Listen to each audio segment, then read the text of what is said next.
Le film a beau être vendu comme un film d'horreur, ça fait quand même longtemps que je m'étais pas autant marré en salle.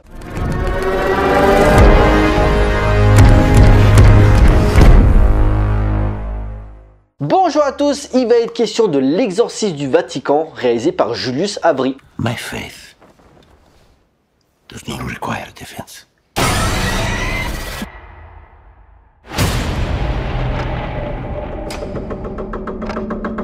L'histoire en 1987, le père Gabriel Amort, exorciste en chef du Vatican, est envoyé dans une mystérieuse abbaye espagnole dans le but d'enquêter sur le cas d'Henri, jeune garçon où lui et sa famille venus d'Amérique ont récupéré le lieu pour le rénover. Ces investigations vont le mener à découvrir une conspiration autour du Vatican à travers un démon très puissant. Ah, les films d'exorcisme, c'est toujours compliqué à traiter parce que dans l'inconscient collectif, il y a le chef-d'œuvre de William Friedkin et les autres, des ersatz plus ou moins corrects où certains essayent au moins de ne pas copier leur modèle. À la différence en tout cas de L'Exorciste du Vatican s'inspire de faits réels, donc traiter fiction et réalité avec une dose de frisson. En effet, le scénario puise son histoire à travers les mémoires de Gabriel Amort, véritable exorciste ayant pratiqué de 1986 à 2016 et qui aurait effectué normalement entre 50 000 et 70 000 exorcismes durant toute sa carrière. Des chiffres à prendre toutefois avec des pincettes car lui-même affirme avoir rencontré vraiment des cas de possession démoniaque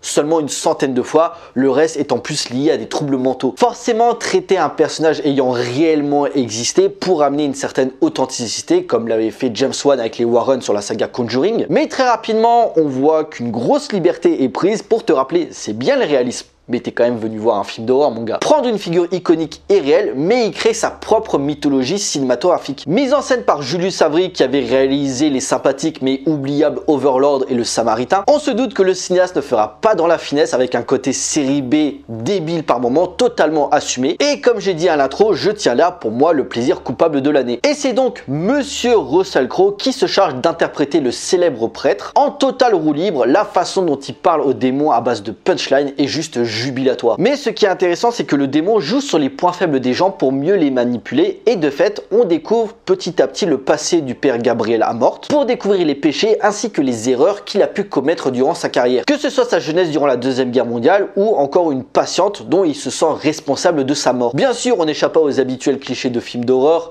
scènes de possession, projection de meubles, contorsion, insulte avec la voix démoniaque. Mais si L'Exorciste du Vatican avait pour vocation de mixer thriller d'enquête sur l'origine du démon et pur film d'horreur, certaines scènes flirtent plus avec la comédie involontaire. L'ouverture en Italie, t'as le père qui parle à Gabriel pour lui dire oui, on pense qu'il est possédé. Pourquoi? Ben il parle français, il a jamais parlé français de sa vie. Et Gabriel lui répond, ben je sais pas, peut-être à la télé ou à l'école, il aurait pu apprendre le français. Non, non. Le cuicui de Gabriel pour envoyer bouler les gens ou le moment où du coup il se doute qu'il est possédé, t'as la mère d'Henri qui lui dit, bon on fait quoi maintenant? Et t'as Gabriel qui répond, café. Le démon est très puissant à la tombée de la nuit et du coup bah ça va être très long, je risque d'être fatigué. Ou des trucs genre la sœur d'Henri qui est dans sa chambre, t'as le téléphone qui sonne et c'est son père qui lui parle alors qu'il est mort. Le moment cool aussi, t'as le père du village Esquibel je crois qu'il s'appelle, qui aide Gabriel dans son combat contre le démon qui a pris possession de Henri et à un moment il lui dit oui mon péché par rapport à une femme que j'ai aimée et vers la fin, c'est pas du spoil, il affronte une créature qui a pris la forme de cette femme, nue et couverte de sang. Et Esquibel lui fout la médaille de Saint-Benoît sur le front et gros effet gore avec le corps qui explose, c'est sympa à voir. Sans oublier le moment où Gabriel dit au démon sors du corps d'Henri, laisse les autres tranquilles, c'est moi que tu veux? Ok, ben vas-y, prends possession de mon corps. Et quand il se fait posséder, le maquillage m'a rappelé cette grosse merde qui était la momie, celui avec Tom Cruise, où il jouait le Dr Jekyll et Mr Hyde. Et j'étais là, non film, pas toi.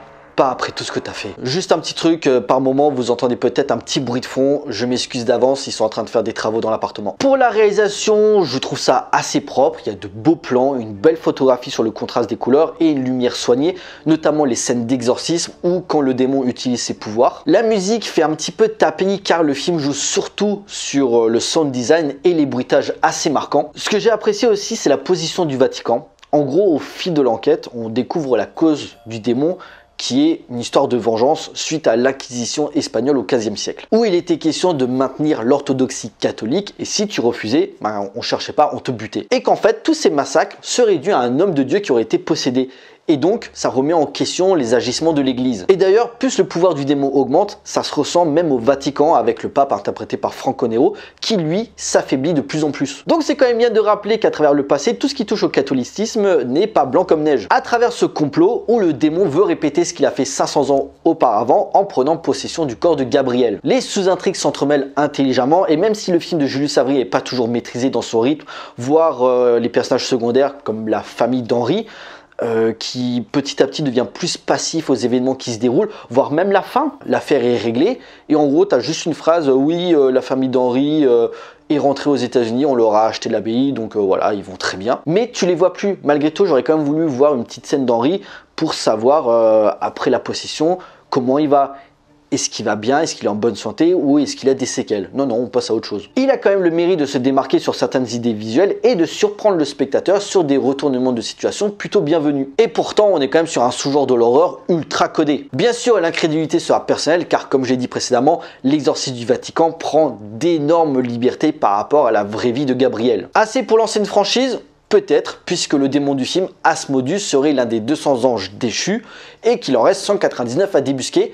Et vu comme le film se finit, on reverra sûrement Russell Crowe exorciser d'autres créatures malfaisantes. En effet, l'exorcisme du Vatican marche plutôt bien au box-office et il a été annoncé récemment qu'une, voire plusieurs suites seraient dans les tuyaux. Et perso, ça me plaît, on a des films de super-héros, Marvel et DC qui se prennent de moins en moins au sérieux. Niveau actionneur, on a quand même la saga Fast and Furious qui devient de plus en plus what the fuck.